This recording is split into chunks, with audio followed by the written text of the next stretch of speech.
ایک خوبصورت دھوپ والے دن کیکی طوطا اپنی پسندیدہ درخت کی شاخ پر بیٹھا جنگل کا نظارہ کر رہا تھا۔ اچانک اسے کسی کے رونے کی آواز سنائی دی۔ کیکی نے نیچے جھانک کر دیکھا تو چھٹکی گلہری درخت کے نیچے رو رہی تھی۔ چٹکی، کیا ہوا؟ کیکی نے نیچے اڑ کر پوچھا۔ میرا موتیوں کا ہار دریا کے قریب کھیلتے ہوئے گم گیا ہے، چٹکی نے روتے ہوئے کہا۔ کیکی نے سوچتے ہوئے اپنی گردن جھکائی۔ پریشان نہ ہو، میں تمہاری مدد کروں گا، آؤ پہلے سراغ ڈھونڈتے ہیں۔ کیکی اور چٹکی دریا کے کنارے پہنچے۔ وہاں کیکی نے پتھروں کے قریب کچھ چمکتا ہوا دیکھا۔ وہ دیکھو، کیکی نے جوش سے کہا۔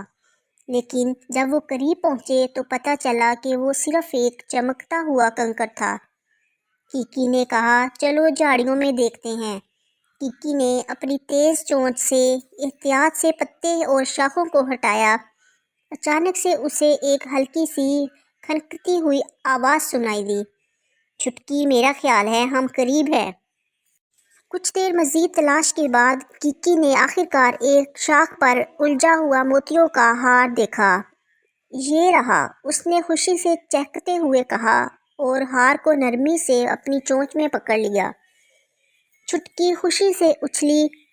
واہ، شکریہ کیکی، تم سب سے بہترین ہو۔ کیکی مسکرایا اور ہار چٹکی کے گلے میں ڈال دیا۔